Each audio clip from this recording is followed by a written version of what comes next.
Dalam Filipi pasal yang pertama ayat yang ke-19, Paulus menulis, "Karena aku tahu bahwa kesudahan semuanya ini ialah keselamatanku oleh doamu dan pertolongan Roh Yesus Kristus." Inilah alasan mengapa Paulus dalam ayat yang ke-18 mengatakan, "Dan aku akan tetap bersukacita." Bahwa Paulus menunjukkan keyakinannya Allah memegang kendali atas segala sesuatu, termasuk keadaannya yang sedang dipenjara itu. Dan juga karena ia tahu bahwa jemaat di Filipi mengasihi dan mendoakan dia. Saat Paulus mengatakan kesudahan semuanya ini ialah keselamatanku oleh doamu dan pertolongan Roh Yesus Kristus, dia mau menunjukkan bahwa Allah bekerja melalui doa-doa dari jemaat di Filipi ini. Ini mengajarkan kepada kita bahwa doa menjadi hal yang penting, menjadi hal yang vital di dalam kehidupan orang percaya.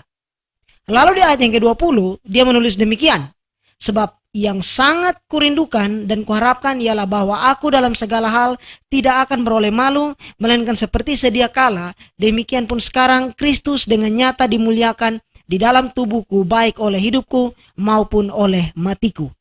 Di sini kita bisa lihat fokus dan tujuan hidup dari Rasul Paulus. Dan hal ini sejalan dengan yang dia sampaikan kepada jemaat-jemaat di Galatia, dalam Galatia pasal yang kedua, ayat yang ke-20, "Namun aku hidup, tetapi bukan lagi aku sendiri yang hidup, melainkan Kristus yang hidup di dalam aku. Dan hidupku yang kuhidupi sekarang di dalam daging adalah hidup oleh iman dalam Anak Allah yang telah mengasihi aku dan menyerahkan dirinya untuk aku." Ini juga adalah sebuah penyataan iman bahwa keadaannya sebagai orang yang dipenjara tidak melemahkan iman dari Paulus. Dan Paulus yakin bahwa apa yang terjadi pada dirinya itu seturut dengan hikmat dan kehendak Allah. Paulus percaya bahwa Allah tidak meninggalkan dia. Bagi Paulus, tujuan hidupnya adalah untuk memuliakan Tuhan.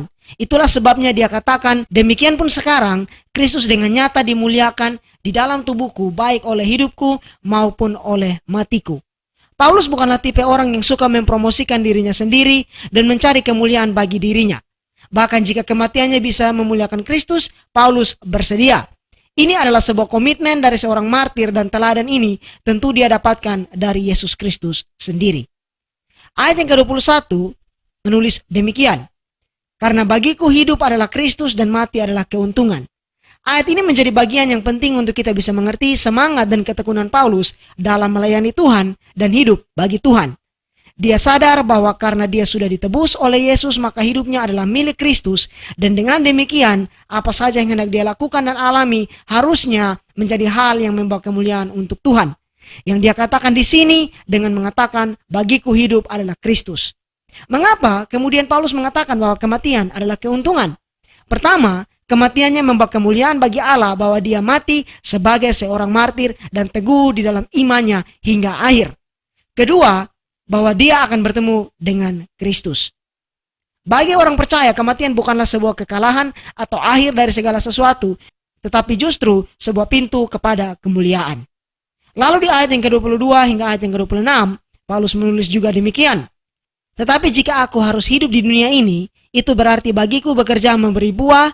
Jadi mana yang harus kupilih? Aku tidak tahu. Aku didesak dari dua pihak.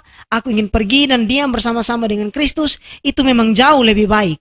Tetapi lebih perlu untuk tinggal di dunia ini karena kamu. Dan dalam keyakinan ini, taulah aku akan tinggal dan akan bersama-sama lagi dengan kamu sekalian, supaya kamu makin maju dan bersukacita dalam iman. Sehingga kemegahanmu dalam Kristus Yesus makin bertambah karena aku, apabila aku kembali kepadamu." Paulus menunjukkan sebuah sikap yang benar sebagai orang percaya di sini.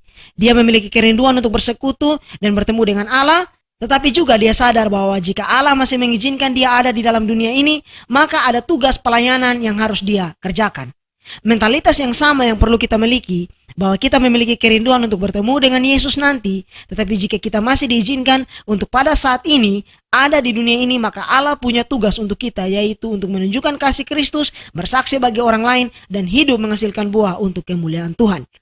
Di sini juga kita bisa lihat bahwa iman Kristen mengajarkan untuk kita menghargai hidup yang sudah Allah berikan.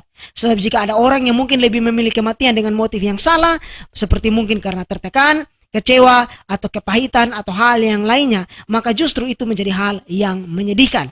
Kita perlu mengerti bahwa kerinduan kita adalah sorga, tetapi saat Allah masih mengizinkan kita ada di dunia ini, maka ada tugas tanggung jawab yang perlu kita lakukan sebagai saksi Kristus.